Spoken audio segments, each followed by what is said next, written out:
ជំរាបសួរសួស្តីដល់អតិថិជនទាំងអស់គ្នាជួបនាងខ្ញុំសៃវិនកំពុងតែធ្វើការផ្សាយផ្ទាល់ចេញពីក្រុមហ៊ុន Toyota សាខាទួលសង្កាតតាក់ទងទៅនឹងរថយន្ត Hilux Revo Rally ថ្ងៃនេះដែលនាងខ្ញុំនឹងធ្វើបទបង្ហាញជូនណាគឺតាក់ទងទៅនឹង stock តម្លៃហើយនឹងការផ្ដល់ជូនគឺមានច្រើនមែនទែនសម្រាប់ខែ5នេះផងដែរហើយជាពិសេសអតិថិជនដែលគាត់មានចម្ងល់អីអាច comment នៅក្នុង line នេះក៏បានដែរអញ្ចឹងចំណុចដំបូងដែលនាងខ្ញុំនឹងជំរាបជូនទៅដល់អតិថិជនទាំងអស់គ្នាតាក់ទងទៅនឹង stock រថយន្ត stock រថយន្ត Hilux Revo Rally របស់យើងនៅក្នុងខែនេះគឺមានគ្រប់ពណ៌តែម្ដងចាធៀមរួចជាស្រេចដើម្បីធ្វើការលក់ជូនអតិថិជនផងដែរអញ្ចឹងពណ៌របស់យើងនាងខ្ញុំសូមជំរាបជូនទាំងអស់ណាយើងមានពណ៌សកម្មៃដែលតម្លៃពេញ 51,200 បើសិនជាអតិថិជនទាំងអស់គ្នាស្រឡាញ់ពណ៌ខ្មៅប្រផេះពណ៌ទឹកប្រាក់ពណ៌ត្រេអ៊ីតម្លៃត្រឹមតែ 56,600 ឯងនៅក្នុងនោះផងដែរយើងក៏មានជាការ free សេវាកម្មធ្វើស្លាកលេខសម្រាប់អតិថិជនមានឯកសារនៅភ្នំពេញ free ឆែករថយន្តលើកដំបូងម្ដង free កម្រាលជើងហើយនឹងធានារថយន្តជូនអតិថិជនទាំងអស់គ្នា 10,000 គីឡូឬមួយក៏3ឆ្នាំតែឱកាសនេះណាឲ្យតែអតិថិជនទាំងអស់គ្នាអញ្ជើញមកដើមខែនេះមកទៅតាសាខាទូសកាមានតម្លៃពិសេសជូនពីលើនឹងទៀតចាអញ្ចឹងកុំភ្លេចផ្ដាំប្រាប់តគ្នាផងតកតងទៅនឹងអតិថិជនដែលគាត់កំពុងតែមានតម្រូវការចង់ប្រើសេវាកម្មលួគាត់ចង់ទុកថវិកាផ្ទាល់ខ្លួនរបស់គាត់ចាប់ប្រវល់តកតងទៅនឹងការរកស៊ីរបស់គាត់ណា promotion ពិសេសដែលការប្រាក់ 8.8 នៅក្នុងមួយឆ្នាំសម្រាប់ក្រុមហ៊ុន Toyota Finance ក៏នៅតែបន្តជូននៅក្នុងខែ5នេះដដែលអញ្ចឹងកាន់តែពិសេសណាអតិថិជនទាំងអស់គ្នា stock ឡានមានភ្លាមចង់អញ្ជើញជាសេវាកម្មលួការប្រាក់ក៏មាន promotion ពិសេសផងដែរហើយតកតងទៅនឹងរថយន្តដោយនាងខ្ញុំជំរាបចឹងមាន stock ភ្លាមពណ៌អីក៏បានណាអតិថិជនទាំងអស់គ្នាចឹង Hilux Revo Rally នាងខ្ញុំសូមជំរាបតកតងទៅនឹង spec ធូរបន្តិចណាអាចនឹងអតិថិជនខ្លះគាត់ត្រឹមតែចូលមើល live ចាគាត់អត់ទាន់ដឹងពី spec លម្អិតអញ្ចឹងប្រភេទ pick up របស់យើង Toyota Hilux Revo Rally គេហៅថា full option ហ្មងណាអតិថិជនទាំងអស់គ្នាយើងមានឈុតតុបតែងជាលក្ខណៈបែប adventure ចាសុំពណ៌ឡើងប៉ុណ្ណានឹងខ្មៅចាអមជាមួយនឹង logo ហើយនឹងក្រុមមេទឹកប្រាក់គាត់យើងមើលពីមុខចេញមកណាឡាននេះគេហៅថាសង្ហាហ្មងសង្ហាហ្មងឡាននេះមើលចេញមកមាំហាប់ណាស់ហើយស្អាតខ្លាំងមែនតើ option ក៏ទំនើបផងដែរនៅក្រុម logo នេះតែម្ដងអត់មានប្របាក់រទេគឺមានកាមេរ៉ាចាហើយកាមេរ៉ារបស់យើងកាមេរ៉ា360ហ្មងនៅចាំដំណើរការនៅពេលដែលអតិថិជនទាំងអស់គ្នាធ្វើការបើកបរឬមកក៏ត្រូវជាពិសេសត្រូវការយ៉ាយឬមកក៏កន្លែងឈប់ស្ងៀមចង់មើលឃើញថានៅជុំវិញឡានមានក្មេងឬមួយក៏មានវត្ថុអីនៅរឹងអីនៅចិត្តឡានយើងអត់ណាគេនៅពេលខ្លះយើងអត់បានប្រយ័ត្នណាយើងក៏មានជាកាមេរ៉ាម្ពាក់ជួយជំនួយអាយ៉ៃនៅពេលមកជុំផងដែរ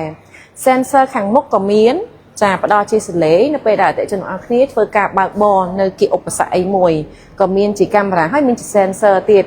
ចង្កៀងរបស់យើងប្រើជាចង្កៀង quick LED តម្លើងតម្លាក់ដោយស្វ័យប្រវត្តិភ្លើងចង្កៀងបិទបើកដោយអូតូទៀតសុទ្ធតែទំនើបអត់អតិថិជនទាំងអស់គ្នា option សំខាន់គឺដាក់មកអស់ហើយងាកមកមើលលើនោះវិញចា Dynamic Radar Cruise Control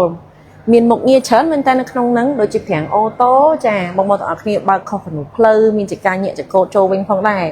ហើយបើចង់លម្អិតហ្មងបងប្អូនទាំងអស់គ្នាអាចឆាក20បន្តិចក៏បានដែរនឹងខ្ញុំលម្អិតពី A ដល់ Z ជូនហ្មងព្រោះអី option នេះគឺច្រើនមែនតើ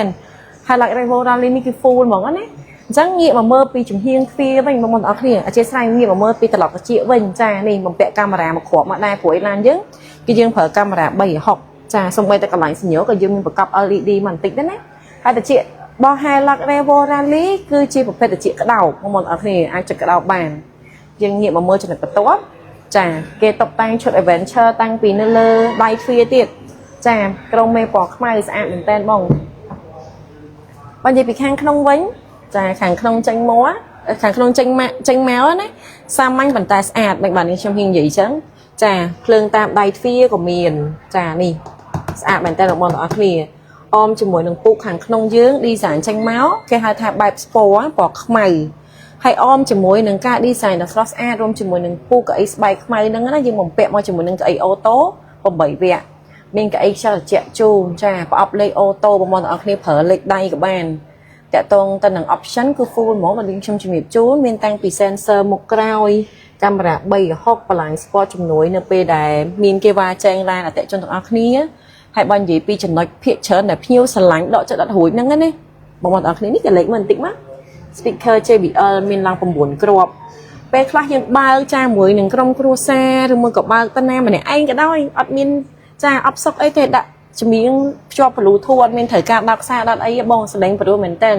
ព្រោះ speaker JBL ហ្នឹងគឺមានសាប់មកគ្រប់នៅក្នុងនឹងទៀតចាំបងប្អូនកុំបារម្ភថាស្ដាប់ទៅអត់ឮគេហៅថាអត់ឮណែនល្អអត់ឮព្រោះល្អណាអាចមកតេស្តជាមួយនឹងខ្ញុំបានប្រអប់លេខរបស់យើងមិនត្រឹមតែប្រើលេខដៃបានទេយើងក៏មានម៉ូដជំនួយដូចជា Eco mode ហើយនិង Power mode ផងដែរសម្បីតែអេក្រង់របស់យើងណាបងប្អូនអេក្រង់របស់យើងគឺ touch screen ទាំងអស់ហ្មង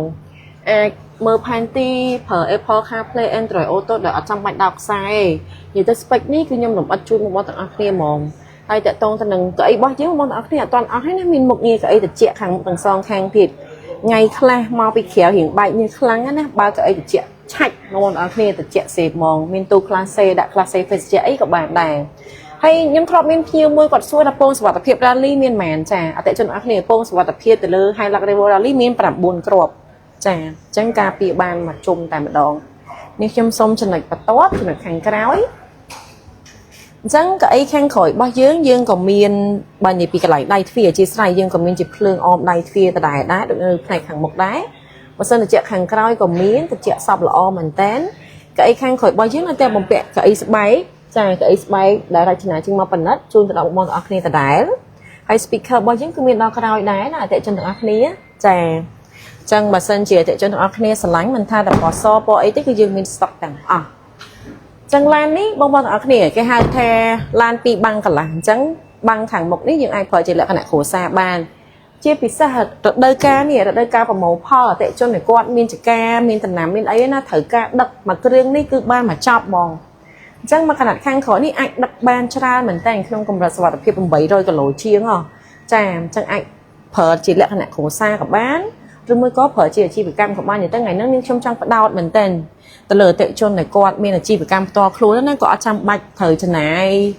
ទិញឡានដឹកសុទ្ធផ្សេងអីទេបងមានតែ rally មួយគ្រឿងនេះប្រើបានគ្រប់ឧបសគ្គហ្មងហើយឡាននេះជាប្រភេទឡានប៉ុង2កាពីតាទេបងប្រើគ្រប់ស្ថានភាពផ្លូវបានហើយឡានរបស់យើងមានកន្លែងបើកអំពូលភ្លើងណាអតិជនអរគ្នាគ្រាន់តែបញ្ឆេះឡានទៅយើងមានប៊ូតុងនៅខាងគៀននេះបងចុចបើកទៅគឺអាចចុចបើកទៅគឺលួតភ្លើងចេញមកហ្មងចាំងយប់ឡើងនៅពេលដែលយើងត្រូវដាក់អវ៉ាន់អីច្រើនណាចំណុចខាងក្រោយយើងក៏មាន sensor រហូតដល់4គ្រាប់ជំនួយជូននៅពេលដែលអតិជនទាំងអស់គ្នាធ្វើការយ៉ាយថយក្រោយផងដែរអញ្ចឹងបងប្អូនទាំងអស់គ្នាដាក់បានច្រើនមែនតើនេះមាំហ្មងឡាននេះចាហើយ stock ឡានមានភ្លាមអត់ចាំបាច់រងចាំទេតម្លៃអីតាក់តងមកឡើងបងមានតម្លៃពិសេសជូនណាចា stock របស់យើងក៏ស្អាតដែរយើងប្រើជាប្រភេទជាគៀង LED ទាំងមុខទាំងក្រោយហ្មងហើយទៅលើតាក់តងទៅនឹងចំណុចមួយទៀតដែលភៀវក៏អាសាសួរណាមកមុខតិចមក